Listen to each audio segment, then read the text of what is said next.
Minecraft Bed Edition, isa sa larong sikat ngayon na kung saan sa larong to ay maraming kakaibang nagaganap. Get out of here. So ngayong video ay magsusurvive ako ng 100 days dito sa Minecraft Bed Edition. So hindi natin siya gagawing survival lang. Hindi gagawin natin siyang hardcore kasi doon tayo magaling, di ba?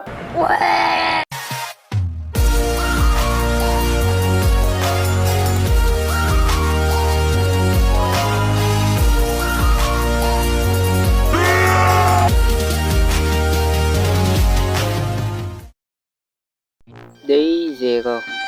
Hindi naman tayo magsisimula sa day 1 kung wala yung 0, diba? So, day 0. Nag-spawn tayo dito sa kalagitnaan ng desert. Paano ko makakakuha ng wood kung nasa desert tayo? So, mamamatay tayo kagad dito. So, naisip ko na lang kumuha ng stick kasi wala naman tayong ibang magawa.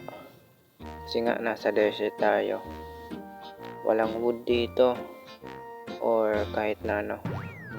So kumuha na lang ako ng stick para naman natin, hindi na tayo kumuha pa.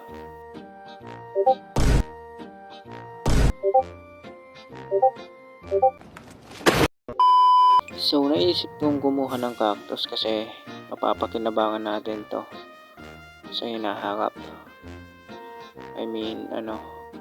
Magagamit natin to sa susunod. So nakita ko tong parang X or cross sa tingin ko. So naisip ko baka may treasure dito kasi mukhang X eh, diba? Yung kapag may X, treasure yun. So naisip kong hanapin kahit wala naman tayong makukuha dito. So naisip ko na lang umalis kasi nga sinasayang ko lang yung oras ko dito at hindi ko alam kung ano ba yung hinahanap natin. Nasa day 0 pa lang tayo, ayoko pang mamatay kagad. So tatawagin na lang natin tong bonus day natin to, bonus day, ganun. So kumukuha na nga ako ng sand kasi nga kailangan natin to sa bahay natin. Kailanganin natin ng sand para sa bintana.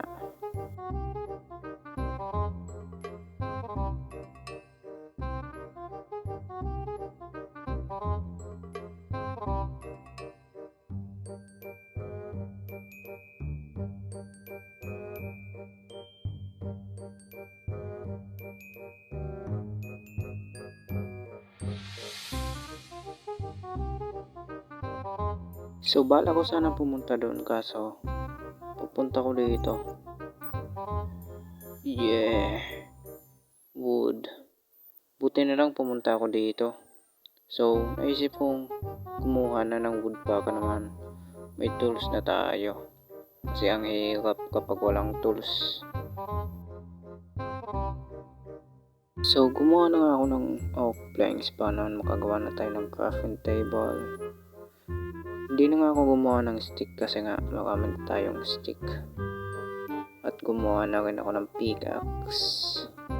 At pagkatapos, pinuntahan ko tong maliit na butas at kumuha ako ng stone para naman makagawa tayo ng stone tools, di ba?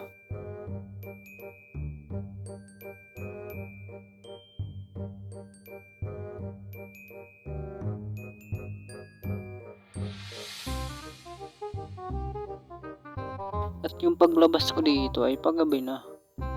So dali-dali akong gumawa ng stone tools. At pagkatapos ay umalis na ako. So hindi ko nga alam kung bakit ako papunta dito. Hindi ko nga alam eh. So kinuha ko tong sugar cane at aksidente ako nahulog dito. Buti na lang marunong ako lumangoy. What the dog doing?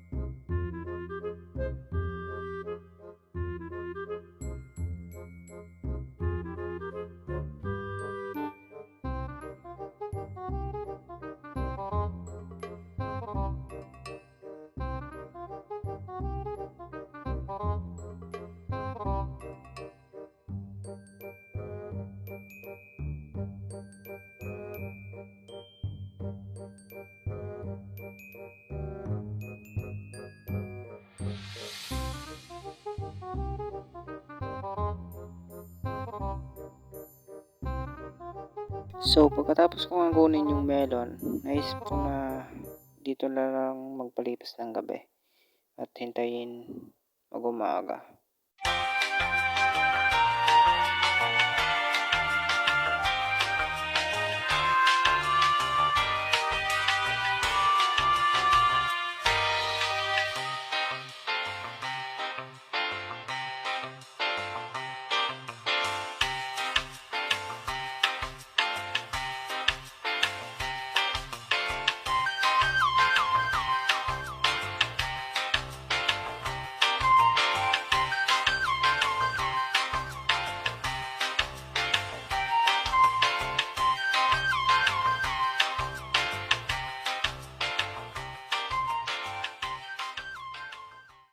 Oh my god, so malaki ng cave. Siguro mamaya na lang tayo pumasok dyan. So, naisip ko na kumuha muna ng wood bago tayo pumasok sa cave. Kakailanganin natin to kapag gumawa tayo ng bahay. So, kumuha muna ako ng wood.